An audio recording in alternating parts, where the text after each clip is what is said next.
Whacky Smacky Skeletons are gonna send splinters down your spine. I'm gonna whack you, I'm gonna smack you, and on some skeletons, I love my skeletons. They're gonna smack you, whack you, so much damage, gonna make your deck take a damage. I love the skeletons. Skeletons are great. I love the I love the... Yeah. That's the intro. Here's the build guide.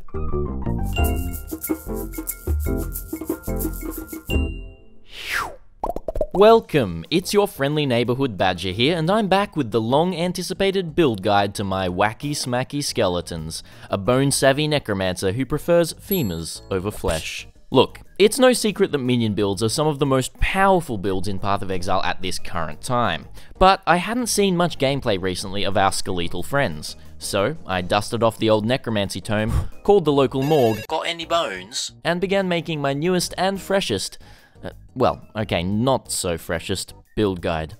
For those of you who were following my Road to Mirror series, you would have seen this budget version of the build in action, taking on the entirety of the endgame with little to no investment, farming pools of currency. So you'll be happy to know this build is extremely new player friendly. I would recommend it as a great currency farmer. Through this guide, I'll do my best to break down each individual part of the character. The budget version is less than an exalt worth of currency and can down Uber Elder, Awakener level 8 Cirrus, and T16 maps with ease. Like all of my guides, there is a handy color bar below for your own viewing pleasure, so feel free to jump between sections if needed. Rather than just dumping a finished endgame passive skill tree on you, this guide has everything from budget to high-end options, which I will be going over in detail soon. If you have any questions whatsoever, please leave a comment below. And if you're one of the 92% of people who watch my videos but haven't subscribed, come on, you just gotta subscribe. It's that easy. It's a button that's on screen and you just click the button. Just click the button on the screen and all is good. And you subscribe to Badger. It's just it's that easy. You gotta subscribe. You gotta subscribe. You click that button, subscribe to Badger. I'm telling you, you gotta subscribe to my channel. You gotta subscribe to my channel. I gotta tell you something. You gotta. Okay, let's get right into it, shall we?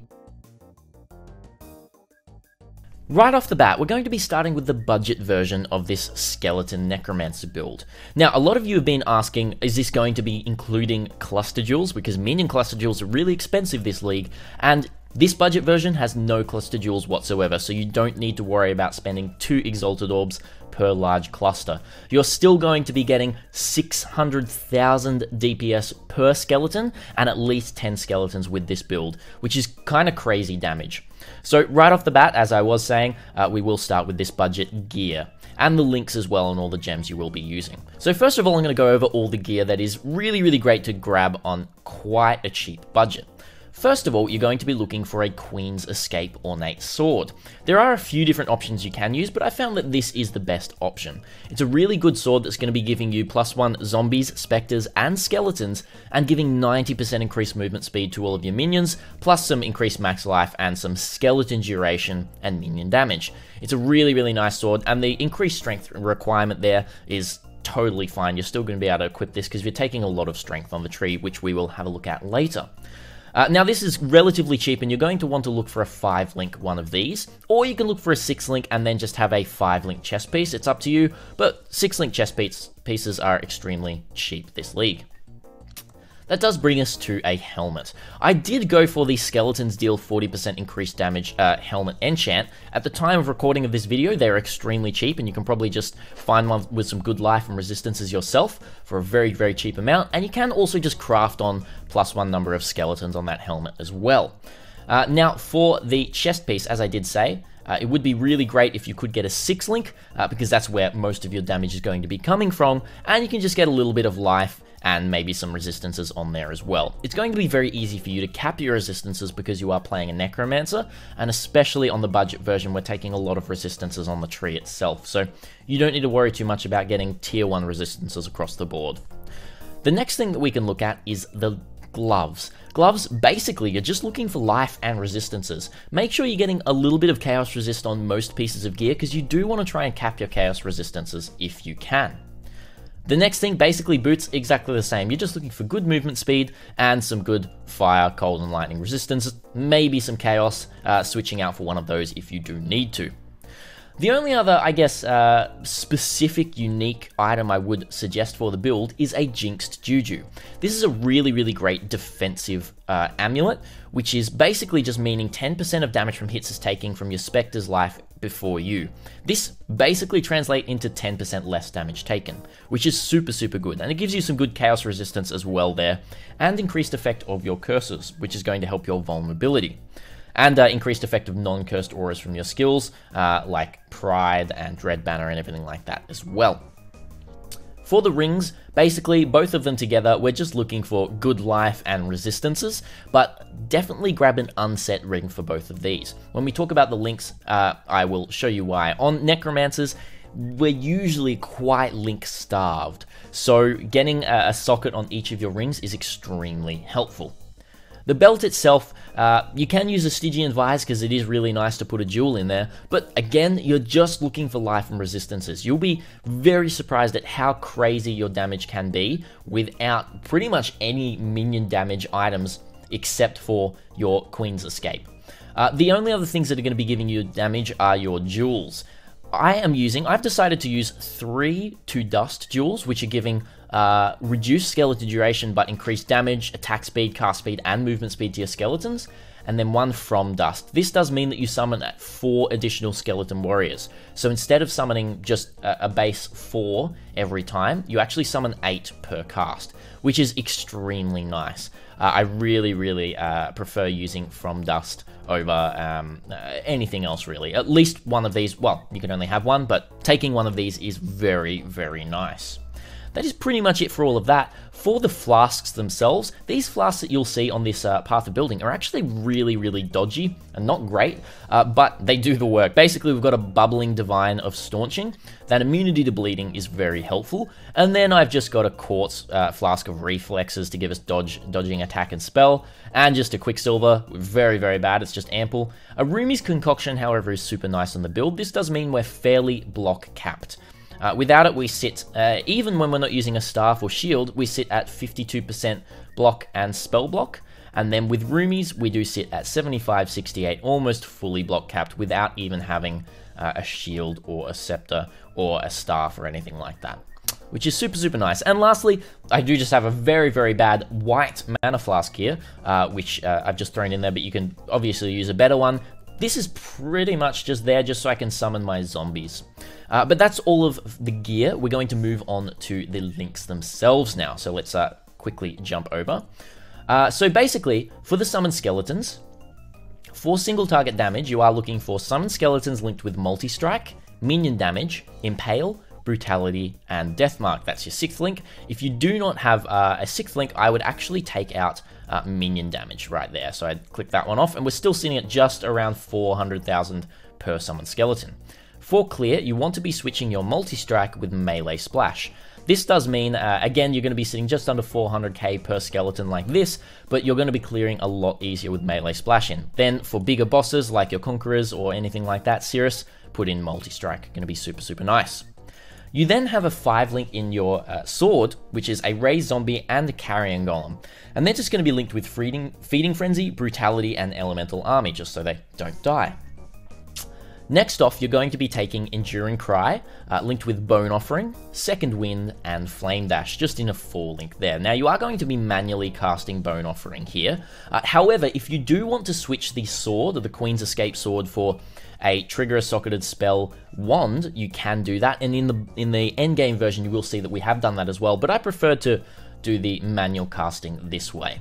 And then you've got your Flame Dash as well there, and your Enduring Cry, which you will be placing on your left click. Basically, just holding down left click to move, Enduring Cry just pops off every time that you can, and you've got instant war cries from the tree, which we'll have a look at soon in the passive skill tree section. Now, the Spectres and Animate Guardian, I do have Animate Guardian here, but in this build, we're not actually using an Animate Guardian, we're just using Spectre. Just a raised Spectre with Meat Shield and Elemental Army, and you can also go Minion Life in here as well, which is super, super nice. This is just going to mean that your Spectres do not die. In the passive skill tree section, or maybe a little bit further than that, I will talk about the Spectre choices, but they are just in the notes section of the Path of Building as well, that you can have a look right there of them. Then in one of our rings, we have our Pride Gem.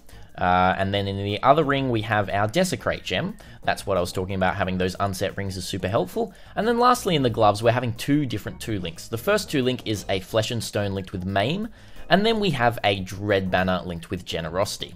Now, this is going to be super, super nice to give us a lot of damage. Each of these, this right here is giving us, around about 34% damage, the Flesh and Stone and Maim, which is kind of crazy. And the Dread banner is also giving us around about 32% damage, which is just absolutely phenomenal. For these, what is this, 10%? And 25% or 28% pretty much right here. They're giving pretty much just as much damage as Pride. As you can see here, Pride's giving about 50%, not as much, but yeah. And that is pretty much the links right there. I am just going to quickly switch over to the end game version of the build, so I'll see you guys all around there, and then we're going to jump onto passive skill trees after that. Brilliant. Now it's time for the end game version of this build. With the endgame version, you can expect to invest a lot more currency into this build, but achieve a much, much higher DPS. Some would say you don't even need this much DPS in the game, and I would agree, you don't need this much DPS to clear everything in the game really easily. But we're going for it anyway, because hey, why not? You want an endgame version of a minion build? I'm giving you an endgame version of a minion build. Keep in mind that these prices that I may be basically just listing off the top of my head at the moment, they're fairly inflated because minions are very meta this league, especially Redemption Sentries for Spectres. Spectre builds are kind of crazily expensive. But I will be going over everything that we are using, and first of all, we are starting with the items. Now, as I said in the budget version, we are using a wand this time around, and this wand that we're using is a pretty crazy wand. This has 66% increased damage and double damage minions fractured mod on here, then rolled with +1 to level of all spell skill gems and minion skill gems, with chaos resistance and minion attack speed and cast speed, with then the craft at the end there of trigger a socketed spell when you use a skill. Now this wand itself, I bought this wand for 22 Exalted Orbs. You can probably expect to buy a similar wand for around about 25 Exalted Orbs. You can craft one yourself for around about 20 Exalted Orbs, or maybe 15 if you do get a little bit lucky, but that's pretty much where that is right now. I am also going to link a video down below on how to craft this exact wand, which is a pretty nice video, so you can definitely go check that out. The shield that I'm choosing to wear is Arn's Heritage. Now, being a Necromancer, we are looking for maximum block, but you can see here that Arn's Heritage gives -10 to maximum chance to block attack damage. You would think that that's pretty bad, but we are actually using +2 to all maximum resistances while you have no endurance charges with Arn's Heritage, which actually means that gets plus to our chaos resistance, and then also using a glorious vanity in the name of Zabaqua, giving us divine flesh. It does mean that our chaos resistance is not actually 77, but it goes up to 88, which is really nice. And then that means that basically 50% of our elemental damage is taken as chaos as well. It's a massive bonus to all of our resistances, so I would very much recommend for the defensive option to use Arn's Heritage. If you were to use a second one of these convoking wands, you can see here that your damage goes from 2.6 per summoned skeleton all the way up to 3.7. So you can get almost 4 million DPS per skeleton, which brings you to around about 40 million Cirrus DPS, which is kind of crazy. But I much prefer to go for the defensive option because you don't need that much offense. The helmet itself is a helmet that I did actually craft myself. It's an Elder helmet, Elder Bone helmet, with these skeletons deal increased damage enchant on here, and then crafted minion damage and socketed minion gems with some chaos resistance on there as well, and +1 skeleton craft. The Astral Plate itself is a +1 to level of socketed active skill gems to bring our summoned skeletons up a level. And then just some good strength life and resistances with % life on there as well. Super nice chest piece. I probably crafted this one for this league. Honestly, it cost me about 3x to craft, which was kind of crazy. We then move on to the gloves. Now, the gloves are where we're actually going to be situating our Spectre and Animate Guardian this time, so I did get the +2 level of socketed minion gems craft on here as well, and then just max life and resistances are really nice in here. That craft at the bottom is not actually needed. You can craft any other sort of prefix that you do want on there. The boots themselves, we went just for some good movement speed with some max life, fire, and chaos resistance. Not really great here, but you know, it's all we really wanted for our boots is just a good little bit of life and resistances. But then the amulet itself is a little bit more expensive. This took us, I'd say about 6 to 7 exalts to craft, because we did get a little bit unlucky, and there's still more to actually craft on here. It's not quite finished, but the big things that you want to look for is maximum number of skeletons, and +1 to level of all intelligence skill gems. This is great damage bonus. This amulet itself gives us a 13% DPS increase, plus an extra skeleton, which on top of that is another 11% DPS increase. So close to 25% more DPS just from this amulet, which is really nice. And we're allocating Ravenous Horde on this one as well. I'll talk about that in the passive skill tree section. Once again, the rings are both unset, but this time they have Redeemer influence.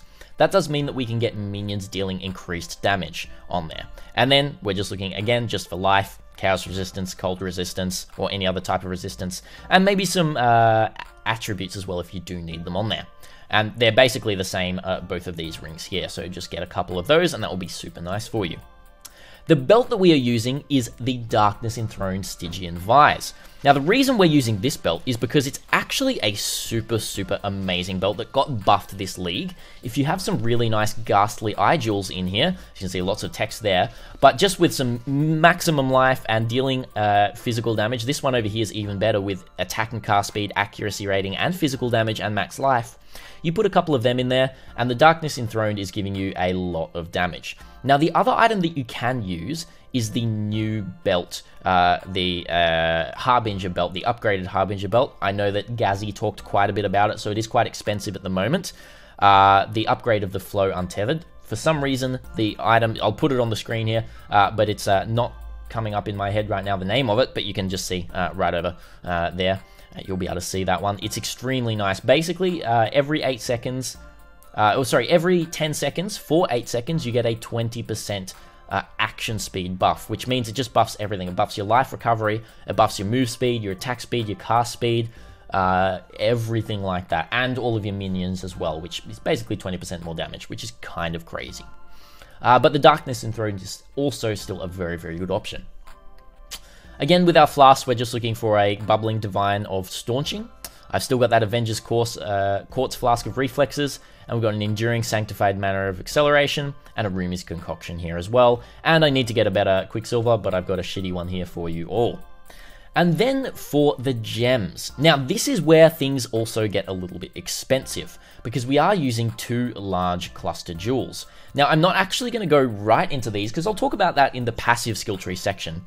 But basically, we're looking for 2 large cluster jewels, 2 medium cluster jewels, and then we're also looking for 2 dust and a couple of from dust. Wait, why have I got 2 from dusts in there? I should not have 2 of them.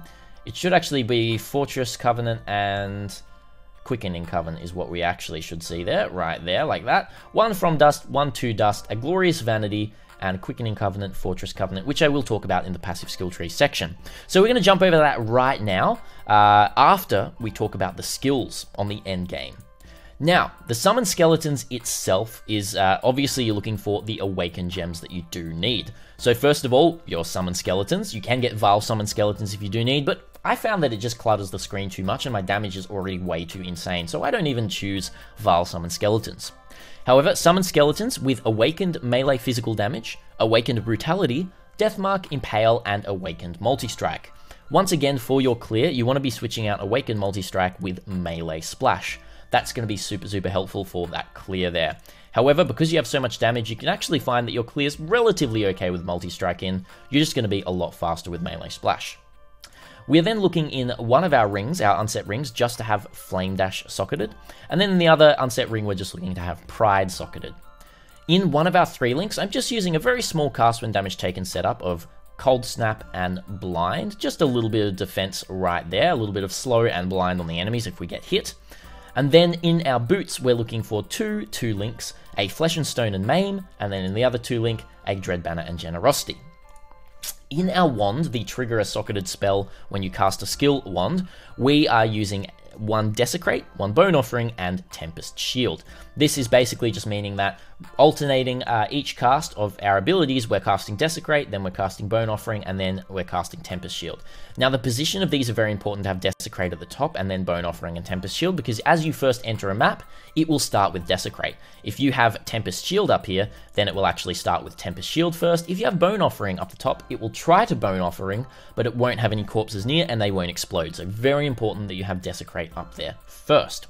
Great. And lastly, we're looking for our Carrion Golem and Raise Zombie setup here, with Meat Shield and Feeding Frenzy in the helmet, just to give a little bit more damage and clear, and proccing the Feeding Frenzy there as well.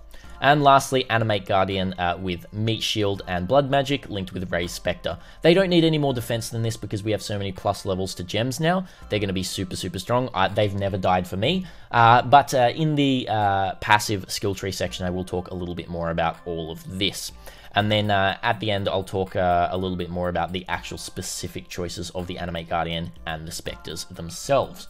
So let's move on to the passive skill trees, shall we? First of all, we're going to jump back to the budget version of the passive skill tree, and then we'll jump right back to this version here. If you want to jump down below and click along the color bar to jump to the section you need to, do that right now. I'll catch you soon. Hey, didn't see you there. Now it's time for the passive skill tree section. So first of all, we're going to start with the Ascendancy, and as you will probably know by now, we are playing a Necromancer. On the budget passive tree of the Necromancer Skelemancer that we're playing, we are taking as follows. First of all, you want to be going into Mindless Aggression for your normal Labyrinth, then into Unnatural Strength for your Cruel Labyrinth, into Mistress of Sacrifice for your Merciless Labyrinth, and finishing off with Commander of Darkness for your Uber Labyrinth. If you do find that you do need resistances early, you can actually substitute Commander of Darkness in any of those labyrinths, because it does give you 30% elemental resistances. But I take it at the end because I usually like to try and gear myself up without this. It just makes it feel a little bit better for me. Now, as stated, there are no cluster. You can see a cluster here, but we haven't actually taken it. There are no cluster jewels on this passive skill tree, and the end game passive skill tree for the budget version is level 90. You can also just jump between the entire leveling process of all of the points. Every 20 points, we do have another skill tree here that you can have a little look at. But we'll talk about the level 90 skill tree right now. Basically, all you're looking for is just good life, some minion damage, and +1 to skeletons. Right through here, and +1 to skeletons and the specters up here, and then some aura stuff right here. But that's pretty much all that we're taking. Just some cluster jewels for our 2 dust and our from dust, not cluster jewels, sorry, normal jewel sockets, all there. And then lastly, we come all the way down here into Call to Arms. Now, Call to Arms is going to be super, super nice for our Enduring Cry. Enduring Cry is on your left click, and with Call to Arms, basically every 4 to 5 seconds, you're just using Enduring Cry and regaining about half of your health and gaining endurance charges with this right here. This couples quite nicely with Imbalanced Guard, just to give us much more defense, and Soul of Steel as well. If you do want to lose a little bit of damage here, you can also take Anointed Flesh, which is giving you another +1 maximum elemental resistances, bringing you to 78, 77, 77 right here on your resistances, which is super nice. We hit around about 6,000 life on the total tree, and as I said here, just under 600,000 DPS. Above 600,000 if we take these nodes instead. And that's pretty much how the skill tree goes. It's very, very easy to follow, being a minion build. And if you'd like to jump forward now, if you're not going to be looking at the end game just yet, you can jump forward to the leveling section. We're going to talk about all of the skills that you do take during the leveling section, because you can level with this build extremely easily. But I am going to jump over to the end game version of this passive skill tree. Let's jump over now. Great, and now for the endgame version of the passive skill tree for the Necromancer skeleton build. Now, as you can see here, the ascendancy points are a little bit different. Lastly, for Uberlab, instead of taking Commander of Darkness, we're actually taking Bone Barrier. This is also because we're no longer using Enduring Cry. As you can see on the passive skill tree, we don't go down to Call to Arms, which does mean that we put our Bone Barrier on our left click. This does actually mean that we actually get more defense through Bone Barrier and the rest of our gear and physical damage reduction from this. I found it's actually tankier than using Enduring Cry, which is kind of crazy. But a lot of testing has been put into this, and Bone Barrier is still extremely strong, even though it did get nerfed a couple of leagues ago. But yeah, the other ascendancy points, you're just looking for Mindless Aggression, and then into Unnatural Strength, and then into Mistress of Sacrifice. The passive skill tree itself is really interesting. With minion builds, you're not actually taking much minion damage on the tree at all. The only minion damage we are taking is Lord of the Dead, Death Attunement, Righteous Army, Spiritual Command, and Grave Pact. Everything else is life, and then into our cluster jewels. The cluster jewels are extremely powerful in a build like this. This is where most of the damage is coming from. As you can see, if I actually take one of these cluster jewels out, we go from 2.6 million down to 1.7 million. So a full cluster jewel here is giving us 1 million more DPS, which is kind of insane. But the cluster jewels themselves are, the first cluster jewels you're going to be looking for are the large cluster jewels with 8 passive skills, and minions deal 10% increased damage. The bases of these can be bought for 2 Exalted Orbs, and you're going to want to get Call to the Slaughter, Renewal, and Rotten Claws on these large cluster jewels. Which is super nice. That's meaning that you're getting 20% chance to impale on hit with attacks. You're also getting minions created recently get 10% attack and cast and 30% move speed, and you're also getting double damage while your minions are on full life, which is super nice. Now, there's a little bit of a great strategy here with skeletons themselves, because you are summoning them a lot. You're going to be summoning them around every 4 seconds, which is the duration of recently in Path of Exile. Now, one of your medium cluster jewels, you're actually going to be looking for, where is it here? It is, it would be right back up here, wouldn't it? We're going to be looking for Blessed Rebirth. Now, this is really interesting. Minions created recently cannot be damaged. This couples amazingly well with Renewal right here, giving your minions 10% chance to deal double damage while they're on full life, meaning that as you summon your skeletons, they're receiving 1, 2, 3, 4, 5, 6 renewals, which is actually 60% more damage if they've been summoned recently, and then plus 20% attack and cast speed if they've summoned recently as well. One Blessed Rebirth is extremely helpful. The other 3 medium clusters, you are looking for Renewal and then Dread March on the other one, giving chaos resistance, max life, move speed, and fizz damage reduction to your minions, making the rest of your minions just not die. So you've got 1 Dread March there, and then 2 over here as well. Then another very interesting thing about cluster jewels themselves in minion builds are the Fortress Covenant, and let me also just change this here, Fortress Covenant and Quickening Covenant. Now, these are jewels that have a downside and an upside. Now, the upside is they give really good buffs. The Fortress Covenant gives increased damage, chance to block attack and spell damage for your minions, but it also says notable passive skills in Radius are transformed to instead grant minions take 20% increased damage. Now, this would usually have a circle around it, but with these jewels, they don't actually, their downside doesn't actually work within cluster jewels, meaning that these don't actually get converted. So there is no downside anymore to Fortress Covenant or Quickening Covenant for attack and cast speed, dodging attack and spell hits. Normally, this one, they get 25% reduced movement speed per notable in the Radius, but again, there is no downside here. So having one of these each, you can only have one of them, but that's extremely powerful for your build as well.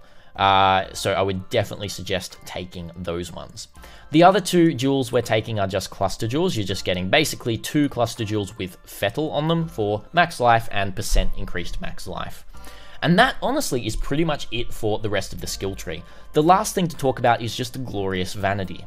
Now, you're going to be wanting a Glorious Vanity bathed in the blood sacrificed in the name of Zabaqua, and this is going to be meaning that your Mind Over Matter node here is not actually Mind Over Matter. It doesn't actually work on Path of Building here, but this Mind Over Matter gets converted to Divine Flesh, which means that you gain 10% maximum chaos resistance, and 50% of your elemental damage taken is taken as chaos damage, which is extremely nice, but all damage bypasses your energy shield. Because we're not going energy shield on this build, we don't need that anyway. That's a downside that doesn't do anything for the build, which is super nice. My number right here, 7224, actually meant that I got +1 maximum chaos resistance on this node here as well. So I took all of these to get this one right here, which is very nice. But that is pretty much it for the end game passive skill tree version of this build. Now, what we're going to do now is actually jump. I'm just going to quickly talk about the Spectre and Animate Guardian choices for this build. So let's quickly jump over to that. I'll see you soon. Let me try that again. I'll see you soon. Before we move on to the leveling section, I'm just going to talk a little bit about the Spectres and the Animate Guardian choice. If you're coming from the budget version of this build, you're just going to be thinking about the Spectres that we are using, and the endgame version does use an Animate Guardian as well, and I'm going to talk about that. Just in the background, as you can see, there's just a couple of the Spectres here that we are using, plus an Animate Guardian, so that's just there as visuals as I talk about all of this. But you can find all of the notes for these things in the budget and the endgame version of this build in the path of buildings, and just in the notes section you can see all the text there with all of that. First of all, for your Spectres, you're going to be wanting 2 Carnage Chieftains. Now on the screen there are no Carnage Chieftains right here, but they're very easily found in Act 7 in the Riverways. These are monkeys that look kind of red, kind of apes, and they grant frenzy charges to allies around them. Now, these are linked to blood magic, meaning that they do their frenzy charge raw a lot more often because they're not using their mana pool, which is actually quite small, so that's why they're linked to blood magic. So you want 2 of these to keep up your frenzy charges at 3 pretty much entirety through mapping and bossing. And then you're going to want 1 Arena Master. Now, Arena Master, as you can see in the image here, you may see him floating around. He'll just move in a second, he'll smash his shield right about, smash, smash, smash. So that smash that the Arena Master does is an attack speed and move speed buff and cast speed buff 40% to allies nearby. Now it's a short little buff, but with one of these, he can give a really, really insane DPS and movement speed boost to you. Now this Arena Master can be found in Drox influenced areas. So the Conqueror Drox, if you go into a map and Drox mobs start spawning, you will be able to find Arena Masters. The other and last Spectre you will be using is They of Tool. It's that big, beefy thing right in the front there that is putting down some totems and making that kind of cold, chilled ground. Now, while you're standing in that chilled ground, you take reduced damage, and you also have chance to dodge all attacks and spells, which is kind of crazy. A really, really nice defensive layer. Now, They of Tool, they can be found in Tool Breachstones.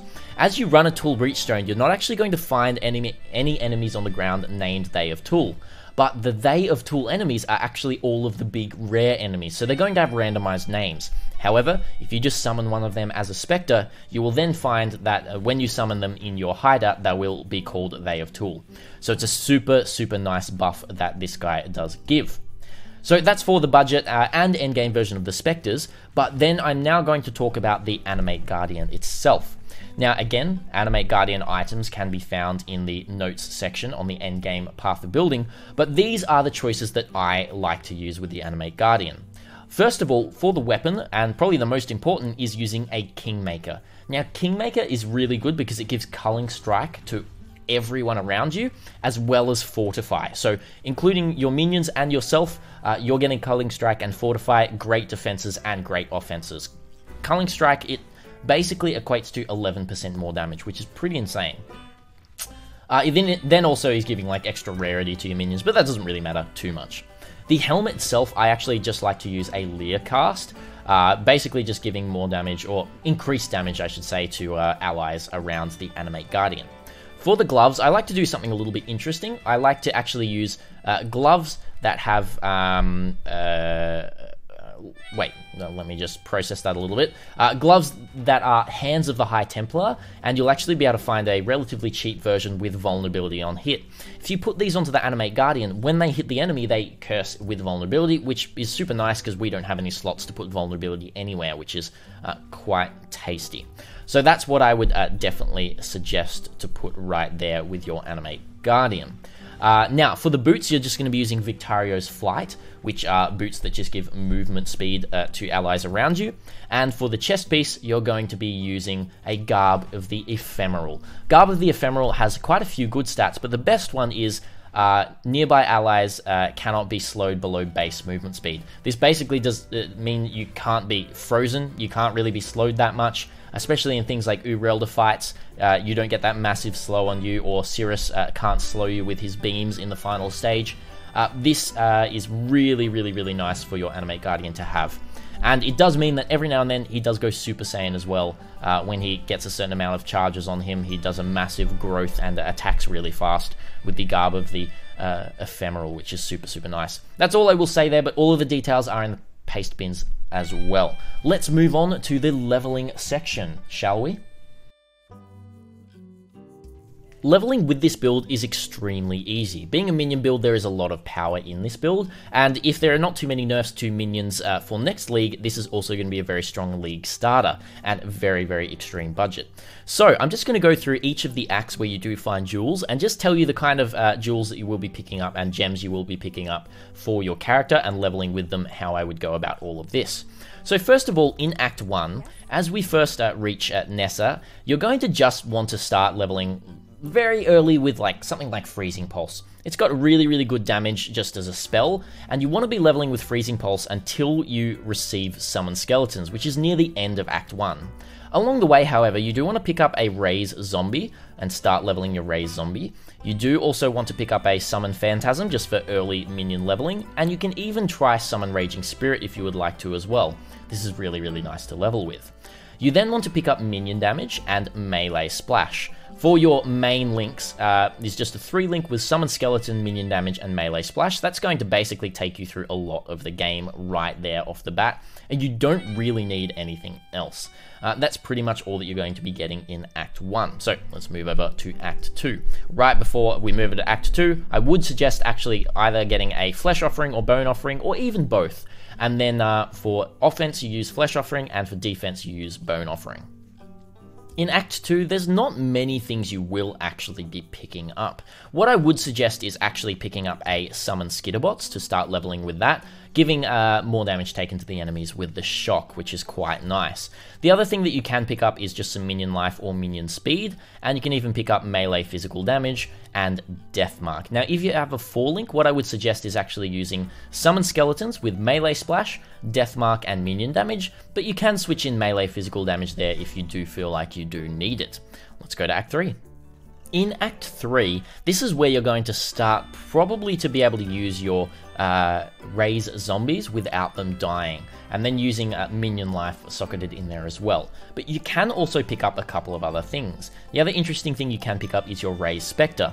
Now here, Raise Spectre, you're not really going to be able to use it too much, although you can go get Carnage Chieftains from Act 2 Riverways, and that might help your damage with some Frenzy charges, or you can even get the Host Chieftains as well for power charges as well. Now, Animate Guardian you do also want to pick up, but you don't want to be attaching this to anything. If you're playing the endgame version, then definitely pick it up and start leveling it. It's very important, but you don't need to attach anything to it yet, because it probably will die during the leveling process. You can also, during leveling, use Hatred. Now, in the endgame version of this build, we do go completely physical damage, but Hatred's going to be really, really nice to level with to give you quite a bit of cold damage, even freeze enemies while you're playing through and leveling with that. It's going to be super, super nice. But from there, that's pretty much everything that we take right there. Lastly, we do also want to pick up a Pride. I would suggest leveling with Hatred for a while and then switching to Pride around about Act 6 or Act 7 is going to be super, super nice for you. Let's go Act 4. In Act 4, there's just a couple of last gems that we will be picking up. First of all, you are going to want to pick up your Summon Carrion Golem. Carrion Golem's just going to give an extra buff to your minions, giving them flat physical damage, which is super, super nice. And then you also want to pick up your Multi-Strike. If by this point you do have a 5-link, you can use Multi-Strike in the links, but switch it out for Melee Splash for bosses. So basically, for a 4-link right now, let me talk about a 4-link. Your leveling process with a 4-link would be, for clearing, you would want Melee Splash with Summon Skeletons, and then Minion Damage and Death Mark. And then for bossing, you do want Multi-Strike out, Multi-Strike in your links instead of Melee Splash, which is going to be super, super nice there. But that is pretty much everything that I do take here. Lastly, we're just going to jump to Act 6, and I'm going to go over some of the gems that you don't actually pick up along the way, because you can only get them from Act 6 or Act 3 library, but I usually wait till Act 6, so let's jump to Act 6. And lastly, as I said, in Act 6, we're just looking for a couple of last gems. First of all, you can also get this in Act 3 library if you need, but Enduring Cry. You want to pick this up and put it on your left click as soon as you get instant war cries. This is just going to mean you're never going to die again during the leveling process. It's really, really busted right now. The other thing you want to be picking up is a Dread Banner, not a War Banner. So this one here, Dread Banner, this is another aura that you're going to be using. And then you're also wanting to use a Flesh and Stone, which is super nice right here as well. So these are all auras, so you probably want to be taking out your skitterbots now and using Dread Banner, Flesh and Stone, and Pride, and that's going to be super nice for you. And if you want to, you can even use a vulnerability. It should be just here somewhere. Vulnerability right about here, and you can cast this yourself if you would like to.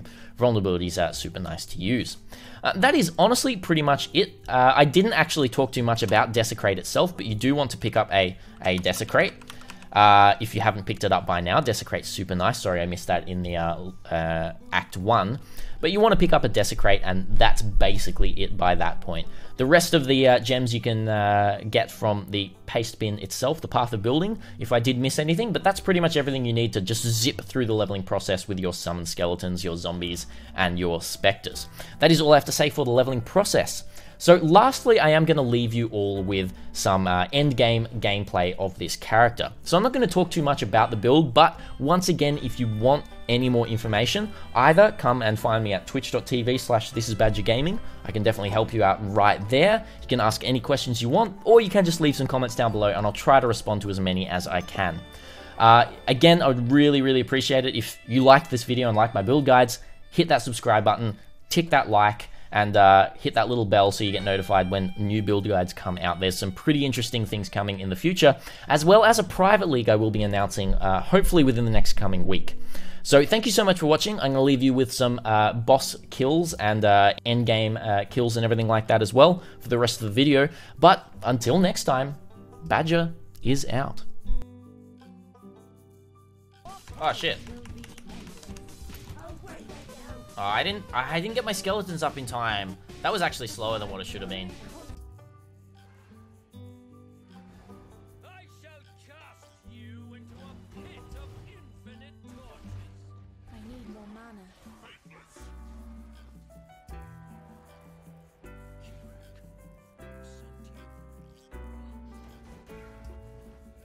Righty, Cortex boss, what do you have for me, hey?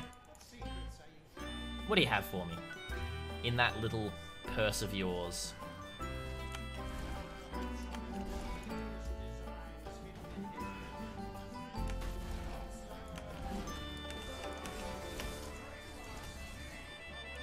Oh! Oh, that's damage!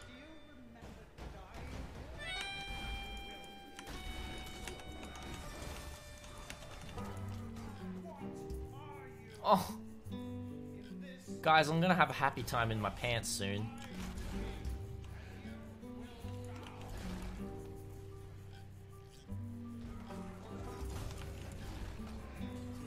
This is not even near min-maxed. It's like endgame build, but not near min-maxed, right? Shh, my mum is in the room.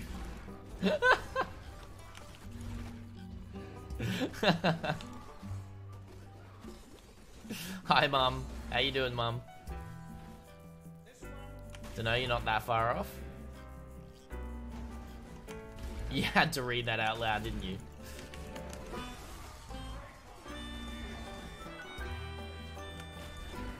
There's definitely more min-maxing that can be done on this. Dual fractured weapon, etc. There we go. Pretty nice. Flask time. Let's go.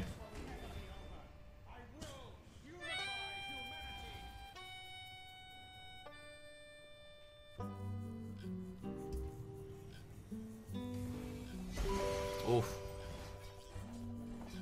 Spell damage, chaos damage, strength. Huh. Interesting. I don't think that's anything, but it's interesting.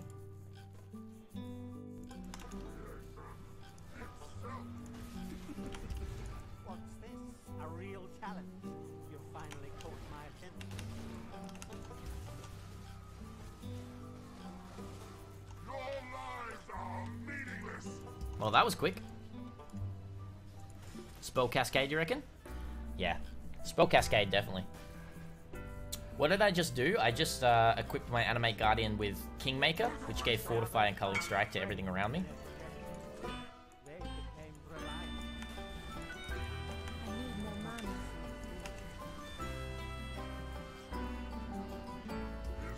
Those are quick phases on Awakener level 8 Cirrus. Oh my goodness. On my current build, I have the first time 100% element avoidance. It's a huge quality of life. Yeah, totally. Quality of life in element avoidance is massive.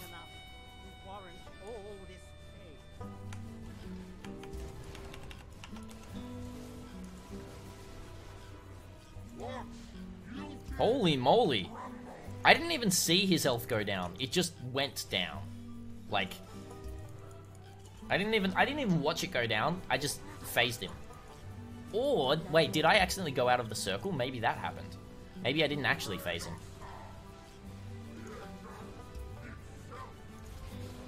Oh no, I definitely did phase him. This is definitely the last phase here.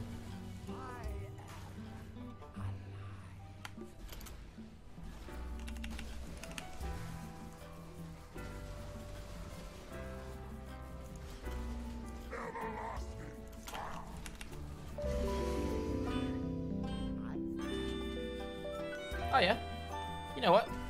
Pick that bad boy up. I might just put that right in here. There we go. Sounds good.